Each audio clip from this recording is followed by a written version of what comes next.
Good evening, Karina Carvalho with ABC News. They've been waiting for more than a century. Now the residents of Queensland's Redcliffe Peninsula have a rail link connecting them to the capital.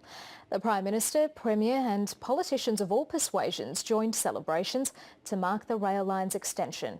Here's state political reporter George Roberts. In the history of train delays, this one has to be a record. 50 years ago I wondered about it, but it's here today. That's the important thing. It's been a long time coming, but I think it's going to be a great thing for the area. The connection to the capital is expected to take 600 commuter cars off the road each day. Even the youngsters are excited. Cheat, cheat. What goes choo-choo? Train. Do you like trains? On board, there's Frances Pearce, who's just 99 years young. I like going on trains. Alan Meeks representing his family to make sure it has finally been done. My grandfather went to a meeting in 1888 suggesting that they should be extending the railway line to Redcliffe.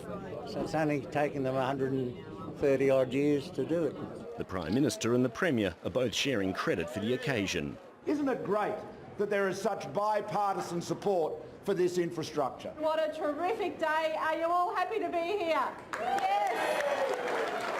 But despite the air of cooperation, there's still key projects the parties can't get agreement on, like whether the Prime Minister will fund Brisbane's Cross River Rail. Writing out cheques, which is all your taxes, without doing the homework is a good way to waste money. So we're going to be very careful about it. He doesn't have to provide new money for Cross River Rail. He can just put back in the money that was cut in the 2014 budget. Then there's the M1 upgrade that the state wants 80% federal funding for. The M1 financing under both Labor and LNP, federal governments and state governments for that matter, has been 50-50, so that's the basis on which it's proceeding. Not so, says the Premier. I hope that we can work together in the future for projects such as Cross River Rail and also the M1. Some way down the track perhaps. George Roberts, ABC News, Kippering.